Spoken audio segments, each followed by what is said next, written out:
작은 자여, 그런 제목으로 함께 하나님 말씀을 나눕니다. 겉으로 보이는 믿음과 실제 믿음이 다를 수 있습니다.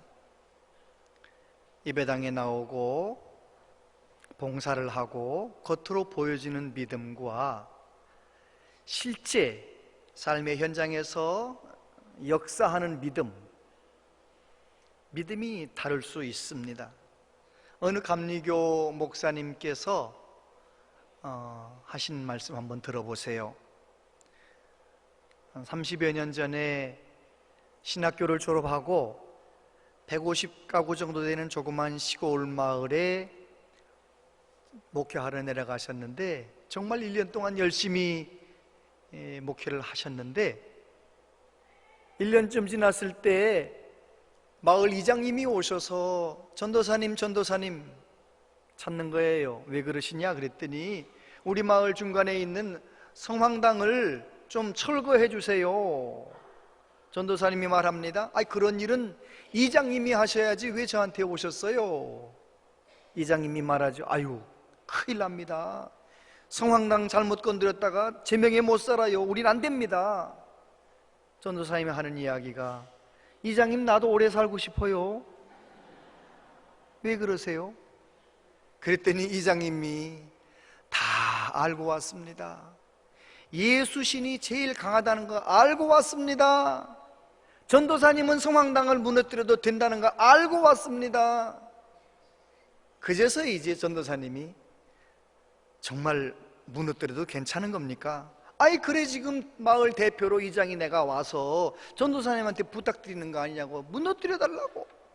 그래가지고 전도사님이 그 다음날 새벽 예배에 나오는 몇 명 집사님들한테 예배 마친 다음에 광고했어요. 이장님이 여차저차 성황당을 무너뜨려 달라 했는데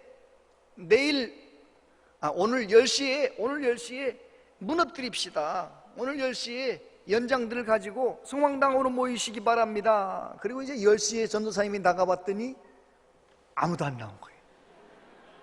그래가지고 마침 그 보이는 어떤 나이 드신 집사님이 계셔서 집사님 불렀더니 그 집사님이 어디로 쏙 들어갔어요. 그래서 그 집사님이 보이니까 이 집에 있는 게 확인됐으니까 그 집으로 가서 집사님 불렀더니 며느리가 나오면서 아버님 분명히 계셨는데요 뭐 이러면, 그래가지고 며느리하고 집사님, 며느리는 아버님 하면서 찾는데 외양간에도 없고 화장실에도 없고 어디에도 없는 거예요. 뒷마당에도 없고.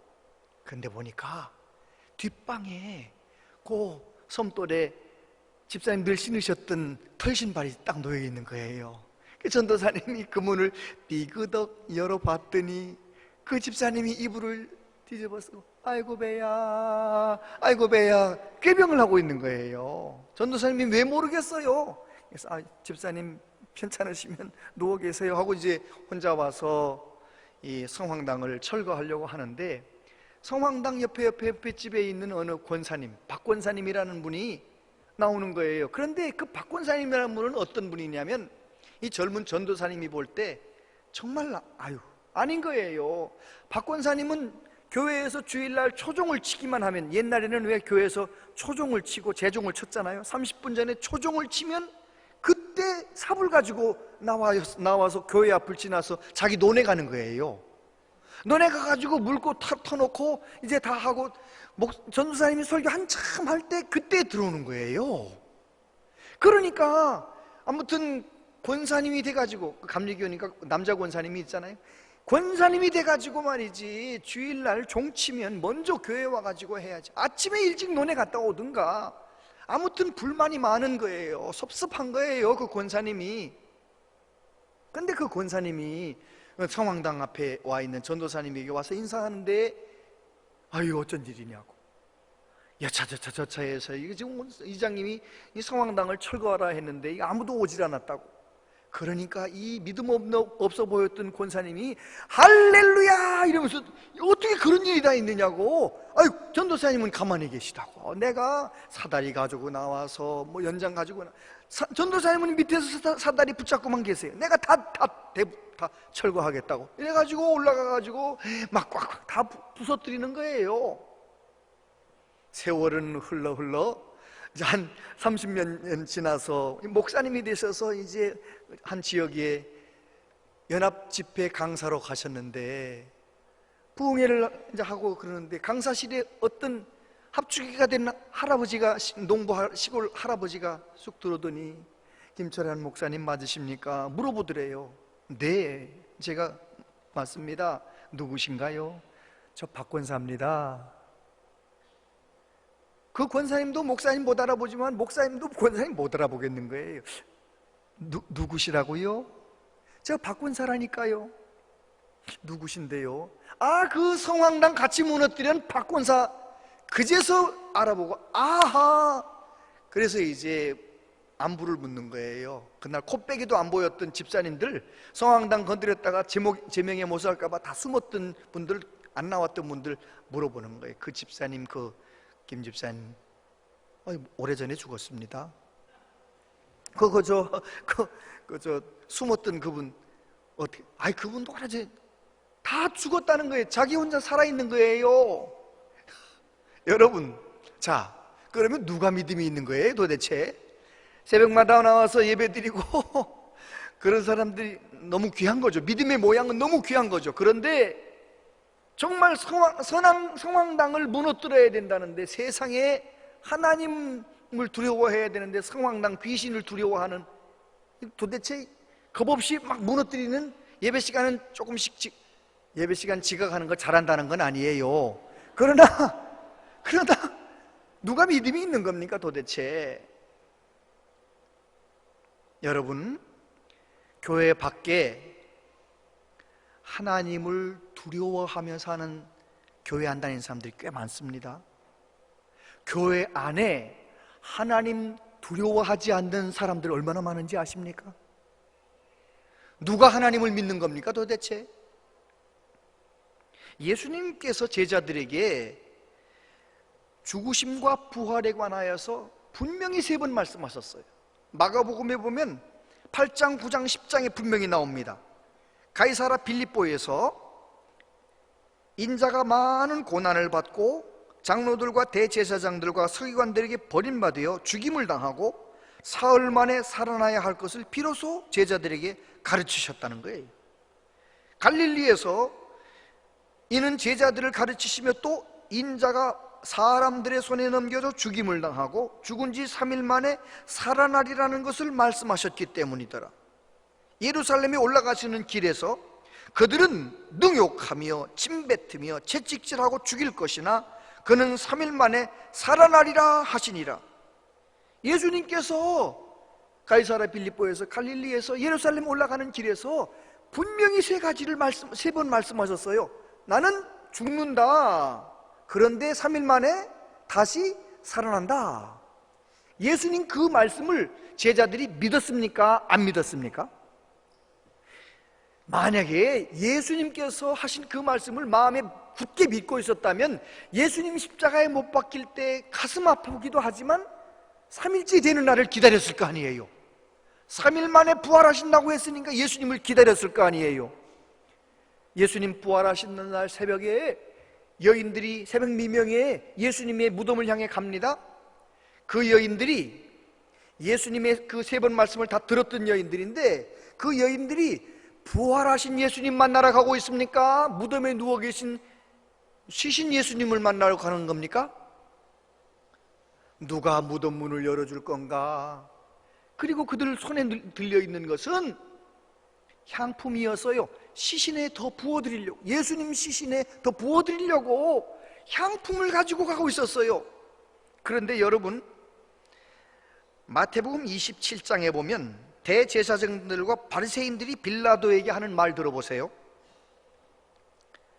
주여, 이게 지금 빌라도한테 그러는 거예요. 주여, 저 속이던 자가, 예수님 얘기하는 거죠. 저 속이던 자가 살아있을 때 말하되 내가 사흘 후에 다시 살아나리라 한 것을 우리가 기억하노니. 그랬더니 빌라도가 뭐라고 말합니까?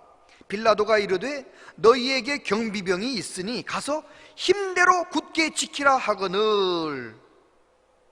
자, 여쭤볼게요. 대제사장과 바리새인들이 경비병을 세워서 예수님 무덤을 굳게 지켰습니까? 지키지 않았습니까?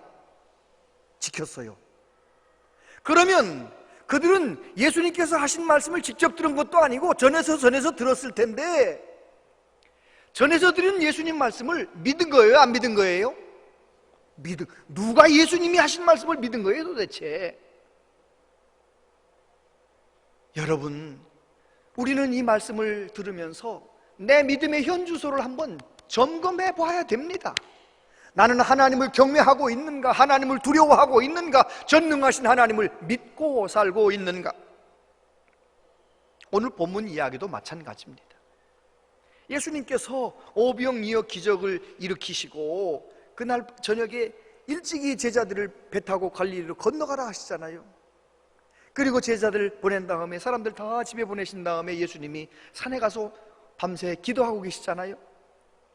그런데 그날 밤에 제자들이 갈릴리 바다에서 돌풍을 만납니다.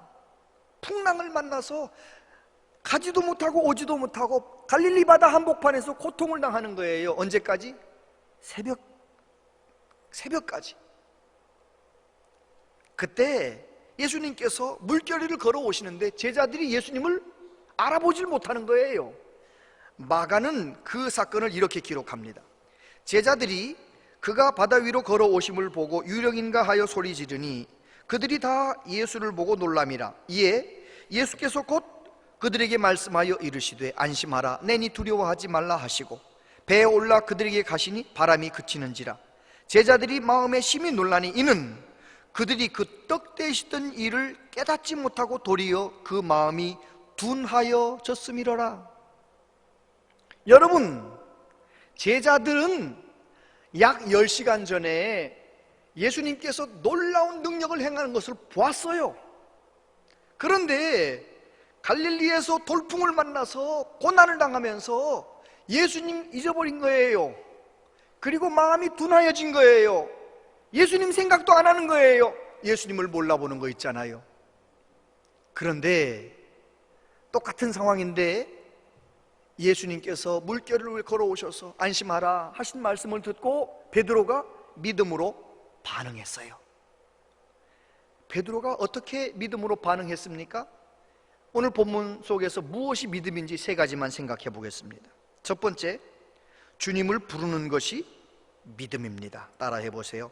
주님을 부르는 것이 믿음입니다.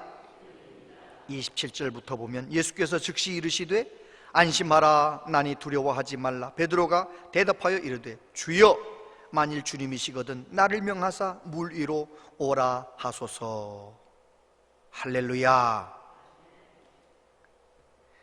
예수님께서 나다 두려워하지 말라 그렇게 말씀하시니까 베드로가 뭐라고 말합니까? 주여, 만일 주님이시거든 나를 명하여 오라 하소서라고 주님께 말씀드렸어요. 이 주여라고 부르짖는 이 베드로의 말, 이것이 믿음이에요. 정말 아무런 가능성이 없는 그곳에서 주님을 느끼면서 주님을 부르는 거, 그게 믿음이에요. 말도 안 되는 부탁이지만 주님이시라면 나도 할 수 있다는 믿음을 가지고 주여 오라 하소서 내가 가겠나이다, 이게 믿음인 거예요. 여러분, 우리가 하나님을 믿을 때, 예수님을 믿을 때 하나님이 요만큼은 하실 수 있겠지 생각하고 요만큼만 기도하는 것은요, 이거는 안 되는 거예요. 하나님은 무엇이든지 할 수 있다고 믿고 크신 하나님 앞에 입을 크게 벌려 기도하는 것, 믿음으로 기도하는, 그게 믿음이에요. 베드로는 말도 안 되는 부탁을 예수님께 드리는 거예요. 주여 나를 오라 하소서. 그리고 이제 그가 걸어가다가 바람을 보고 파도를 보고 바다를 보고 빠져내려가잖아요. 30절, 바람을 보고 무서워 빠져가는지라 소리질러 이르되 주여 나를 구원하소서 하니. 여러분, 믿음으로 바다 위를 걸어가던 베드로도 넘어질 수 있습니까? 없습니까? 믿음 좋아서 교회 충성스럽게 열심히 잘 섬기는 분도 넘어질 수 있습니까? 없습니까? 있는 정도가 아니라 다 넘어져요. 저도 수없이 넘어졌어요. 믿음 생활하면서 안 넘어지는 사람이 누가 있어요? 다 넘어지고 믿음이 좋은 듯 하다가 또 바닥을 치기도 하고 그런 거 아니겠습니까? 그런데 가장 힘들고 어려울 때, 내 믿음이 바닥에 있을 때, 내가 하나님 앞에 부끄럽고 죄송할 때, 그때도 하나님께 소망을 두고 주여! 주님을 부르는 그것이 믿음이에요. 아멘. 여러분, 하나님은 우리의 체질을 아세요. 우리 안에 죄악의 소원이 가득하고 죄악 덩어리라는 것을 아세요. 저와 여러분이 어쩌다가 죄를 지으면 깜짝 놀라지 않으신다니까요. 늘 넘어지는 사람이니까 또 넘어졌구나 회개하길 기다리시는 것 뿐이에요. 저는 어린 시절에, 지금은 다 괜찮아졌는데 코피가 잘 났어요. 아무튼 자고 일어나면 또 아침에 코피가 나고 그랬거든요.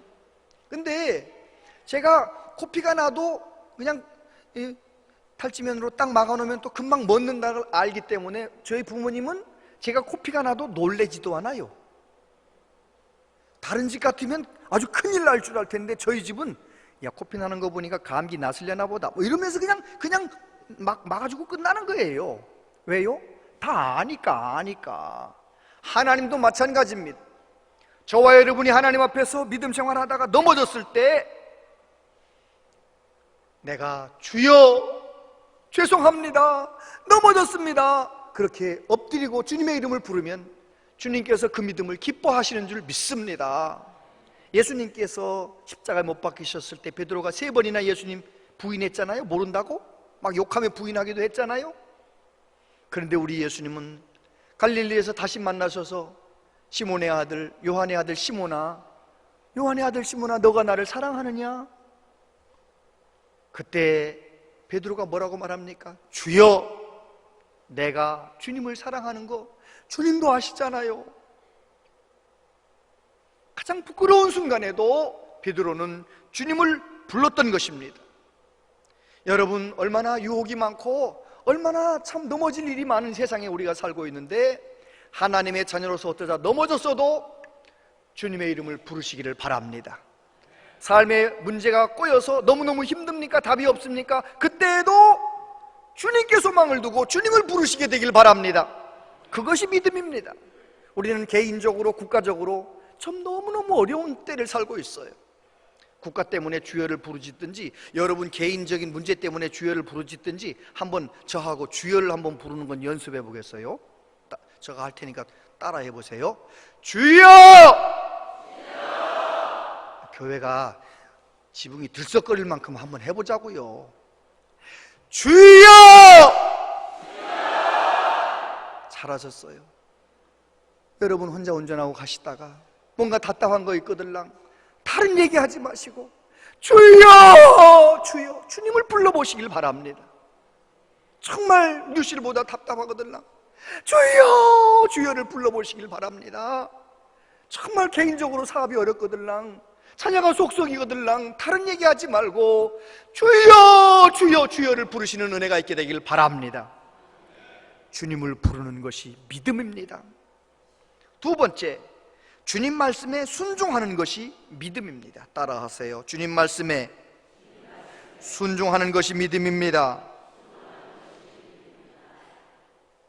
29절 오라 하시니 베드로가 배에서 내려 물 위로 걸어서 예수께로 가되. 베드로가 주여 오라 하소서 그렇게 예수님께 간청했어요. 그랬더니 예수님 뭐라고 말씀하십니까? 오라 그러시는 거 있잖아요. 예수님께서 오라 한마디 하셨는데 그 한마디 속에는 많은 말씀이 들어있어요. 너도 할 수 있다. 내가 너와 함께하면 너도 할 수 있다. 너가 나를 바라보며 한번 와봐라. 넌 할 수 있다고 말씀하시는 거예요. 여러분, 성경 전체를 읽어보면 하나님께서 저와 여러분들에게 너는 안 돼 이렇게 말씀하지 않으시는 거예요. 내게 능력 주시는 자 안에서 무엇인지 할 수 있느니라. 할 수 있거든이 무슨 말이냐? 믿는 자에게 능히 하지 못할 일이 없느니라. 여러분, 주님 앞에 기도하면 주님께서 한 번도 글쎄다 그게 될까? 이러신 적이 한 번도 없어요. 제가 하나님 앞에 기도하면 하나님은 언제나 그래, 한번 믿음으로 해봐라 그러시는 거예요. 여러분, 힘들고 어려운 시대이지만 하나님 앞에 충분히 기도하고 하나님에게 말씀을 받고 은혜를 받고 믿음으로 순종하시게 되기를 축복합니다. 할 수 있다는 것입니다. 할 수 있다는 것입니다. 우리가 좋아하는 찬송 하나 있죠? 너 근심 걱정 말아라, 주 너를 지키리. 주 날개 밑에 거하라, 주 너를 지키리. 주 너를 지키리. 아무 때나 어디서나 주 너를 지키리. 늘 지켜주시리. 아멘입니까? 그래요. 하나님은 우리에게 내가 너를 도와주겠다, 나를 굳세게 하겠다, 내 의로운 오른손을 늘 붙들어 주겠다, 내가 너와 늘 함께 하겠다, 늘 말씀하시는 거예요. 한번 해봐라, 와라. 여러분, 베드로는 갈릴리에서 잔뼈가 굵은 어부잖아요. 그는 그렇게 돌풍이 부는 그 상황에서 몇 시간 동안 씨름을 해도 앞으로 가지도 못하고 뒤로 가지도 못하고 이런 어려움 속에서 만약에 배에서 뛰어내리면 죽는다는 걸 알아요.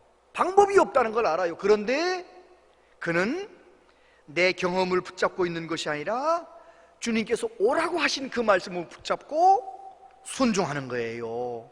여러분, 성경 말씀에 보면 순종한 사람 이야기가 얼마나 많이 나옵니까? 모세처럼 순종자라는 사람이 누가 있어요? 나이가 80이 되어서 할아버지가 되었지만 내가 너와 함께 할 것이니 지팡이를 들고 바로에게 가라. 바로에게 가서도 아유, 그 말하면 바로가 화낼 텐데요, 이러지 않아요. 그냥 말하는 대로 가서 똑같이 말하는 거예요. 우박이 내릴 거다, 메뚜기가 올 거다, 그냥 가서 말하는 거예요. 순종하는 거예요. 홍해를 향하여 지팡이를 내미는 겁니다. 반석을 치는 겁니다. 그래요. 순종했기 때문에 모세는 하나님의 영광을 경험했던 것입니다. 여러분, 무엇이 믿음입니까? 내 생각대로 세상을 살아가는 것이 아니라 말씀 붙들고 살아가는 사람, 그것이 믿음이라고 말씀하십니다.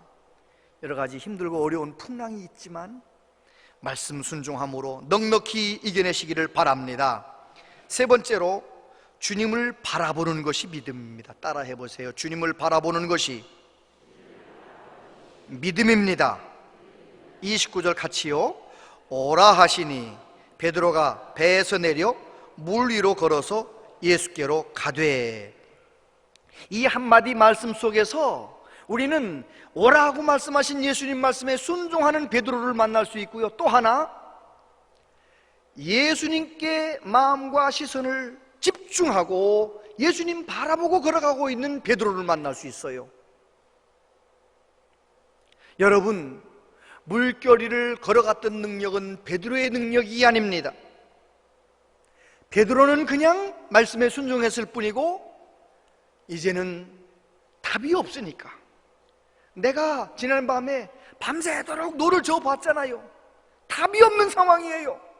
답이 없는 상황에서 예수님께 모든 시선과 마음을 드리고 예수님께 집중하며 걸어갈 때 그는 예수님의 능력을 내 삶 가운데서 경험했던 것입니다. 여러분, 바울 사도가 예수님을 얼마나 집중하며 바라봤습니까? 나는 죽고 예수님이 내 안에 사시기를 갈망하며 예수님을 바라보았습니다. 그랬더니 에베소에서 사역할 때 어떤 일이 일어났나요? 바울은 한 명이니까 여기저기 아픈 사람들이 있으니까 바울이 앞치마 일할 때 썼던 앞치마를 가지고 가서 환자에게 얹고 기도하니까 환자가 나서버렸대. 이게 무슨 일입니까? 예수님을 바라보면, 예수님께 집중하면 예수님의 능력이 바울의 능력이 되는 것입니다. 예수님의 능력이 베드로의 능력이 되는 것입니다. 오늘 우리도 마찬가지입니다. 죽으시고 다시 사신 예수님께 내 마음과 내 시선을 집중하고 주님 바라보며 살 수만 있다면 저와 여러분도 예수님의 능력을 나의 능력으로 경험하며 살 수가 있는 것입니다. 예수님께서 이 세상에 오셔서 십자가에서 죽으셨죠. 이 일을 위해서 오셨다고 했어요. 예수님께서 십자가에서 죽으신 그 일을 통하여 우리에게 두 가지 중요한 메시지를 주셨어요. 하나는 죄 없으신 예수님이 죽으시면서 죄 많은 우리들이 죄 용서받을 수 있는 길이 열린 거예요. 예수님이 한 번 십자가에서 속죄 제물 되어 주심으로 저와 여러분이 예수님 믿어 죄 사함 받은 거예요. 믿으십니까? 또 하나 있어요.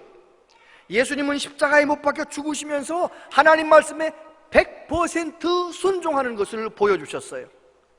하나님 말씀에 100% 순종하셨을 때 하나님이 우리 예수님을 높여주시는 거 있잖아요. 영광스럽게 하시는 거예요. 바울 사도가 깨달은 것처럼 십자가에 죽기까지 낮아지셨더니 하나님께서 우리 예수님을 모든 이름 위에 뛰어난 이름을 주셔서 영광스럽게 하셨다는 것입니다. 저와 여러분이 예수님을 제대로 믿고 예수님을 온전히 바라볼 수만 있다면 죄사함 받는 정도만이 아닙니다. 우리가 영광스러운 하나님의 자녀, 예수님께서 순종하셔서 온전히 순종하셔서 영광스럽게 되신 그 영광을 누리며 살아가는 거예요. 여러분, 예수님을 온전히 바라볼 수 있다면 우리는 예수님이 능력이 내 능력이 되고 예수님의 지혜가 나의 지혜가 되는 것을 경험하며 살아가게 되는 것입니다. 히브리서 12장 2절에 보니까 믿음의 주요 또 온전케 하시는 이인 예수를 바라보자. 그는 그 앞에 있는 기쁨을 위하여 십자가를 참으사 부끄러움을 개의치 아니하시더니 하나님 보좌 우편에 앉으셨느니라. 할렐루야. 이사야서 40장 31절 다 같이 한번 읽어보겠습니다. 시작.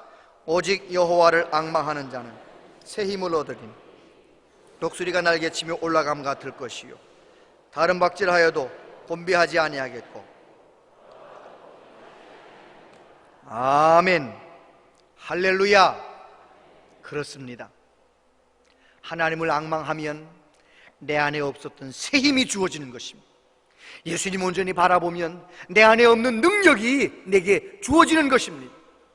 힘들고 어려운 세상 예수님 바라보며 예수님 말씀 순종하며 살아가는 우리 모두 되시기를 축복합니다. 제가 텔레비전 볼 시간이 없지만 어쩌다가 텔레비전 볼 때 생활의 달인, 서민 갑부, 극한 직업 이런 걸 잘 봐요. 이제 그게 걸리면 제가 보거든요. 근데 그걸 보는 이유가 있어요. 서민 갑부 보면은 말입니다, 내용이 다 이렇게 돌아갑니다. 사업을 하다가 망했습니다. 망했는데 죽고만 싶었습니다. 그런데 처자식이 생각이 나서 죽을 수가 없었습니다. 그래가지고 이 일을 정말 어렵게 시작을 했는데 정말 최선을 다했습니다. 그렇게 오랫동안 하다 보니까 이렇게 잘 살게 되었습니다. 뭐 그런 얘기예요. 서민갑부 안 보셨어요? 서민갑부 보면 다 그런 얘기예요. 생활의 달인 어쩌면 그러냐 말이에요. 다 그저 신문 배달하는 신문 하나를 던져도 아파트 앞에 탁탁 떨어지는 거예요. 3층 그 307호 앞에 딱 떨어지는 거예요. 신문을 던졌는데 오토바이 타고 가서 휙 던졌는데 어떻게 그러냐 말이에요. 여러분, 제가 그것을 볼 때마다 마음에 생각합니다. 내가 섬기는 우리 성도님들이 저렇게 치열하게 살고 있는데, 삶의 현장에서 저렇게 처자식을 위하여 가정을 위하여 저렇게 열심히 살고 있는데 내가 더 열심히 해야지, 더 잘해야지. 여러분, 정말 최선을 다해 살지 않는 분이 누가 있냐 말이에요. 다들 열심히 살면서 그래도 힘들잖아요.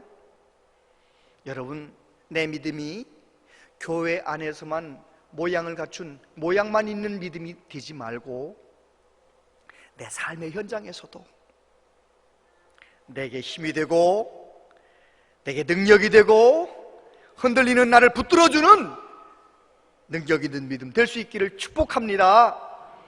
여러분, 그래야 됩니다.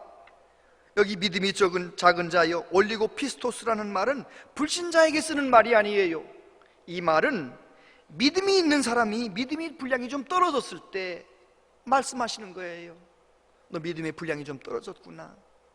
저와 여러분이 왜 이렇게 믿음이 흔들리는 겁니까? 믿음이 떨어져서 그래요. 우리를 향해서 믿음이 작은 자여 주님이 말씀하실 때 저와 여러분 다시 정신 차리고 말씀 붙잡고 주님 바라보고 주님과 동행하는 은혜가 있게 되기를 바랍니다. 디모데후서 3장에 보면 마지막 시대에 경건의 모양은 있으나 경건의 능력은 부인하는 일이 생긴다는 거예요. 그 같은 자들에게서 돌아서라고 말씀하세요. 여러분, 이 시대는 경건의 모양만 있는 시대예요. 경건의 능력이 찾아보기 힘든 시대예요. 적어도 저와 여러분, 우리 교회는 경건의 모양도 있지만 경건의 능력도 있는 교회가 되기를 축복합니다. 내 삶의 현장에서도 주님의 능력을 경험하며 살아가는, 그래서 삶의 현장이 피곤하고 어렵지만, 내 삶의 풍파가 너무너무 견디기 어렵지만 내게 주신 그 믿음으로, 주님 바라보는 그 믿음으로 너끈히 이겨내는 저와 여러분들 되시기를 축복합니다. 그렇게 되길 원하십니까? 그렇다면 내 결심으로 되는 게 아닙니다. 제자들이 믿음이 올라갔다 내려갔다 올라갔다 내려갔다 그러다가 언제 제대로 된 믿음의 사람이 됩니까? 성령님이 오시니까, 성령으로 충만해지니까 그렇게 비겁했던 믿음이 바닥을 쳤던 제자들이 목숨을 걸고 주님을 증거하는 제자들이 된단 말이죠. 오늘도 마찬가지입니다. 이 마지막 시대에 이렇게 유혹이 많고 어려움이 많은 이 세상 속에서 우리들이 어떻게 하면 하나님이 찾으시는 믿음의 사람이 될 수 있습니까? 모양만 믿음이 아니라 진짜 능력의 믿음을 가진 사람이 될 수 있습니까? 바로 기도하고 깨어있어서 말씀 붙들고 은혜 받고 예배를 제대로 드리며 성령 받을 때, 성령 충만 받을 때 우리가 그렇게 살아갈 수 있게 될 줄로 믿습니다. 저와 여러분들 하나님 앞에서 성령님을 갈망하면서 성령 충만해서 하나님 영광 위에 살아가는 우리 모두 되시기를 축복합니다. 이 찬양 같이 한번 후렴 부분만 불러봤으면 좋겠어요. 모든 시선을 주님께 드리고.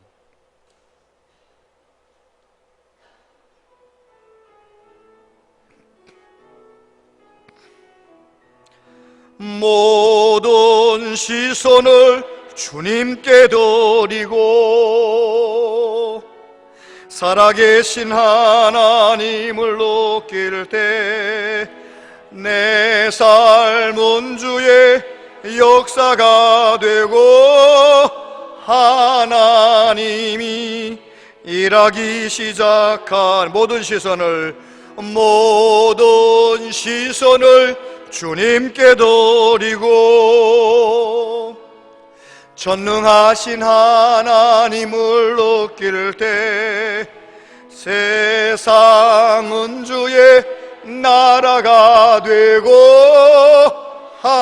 하나님이 일하기 시작하네. 기도하겠습니다.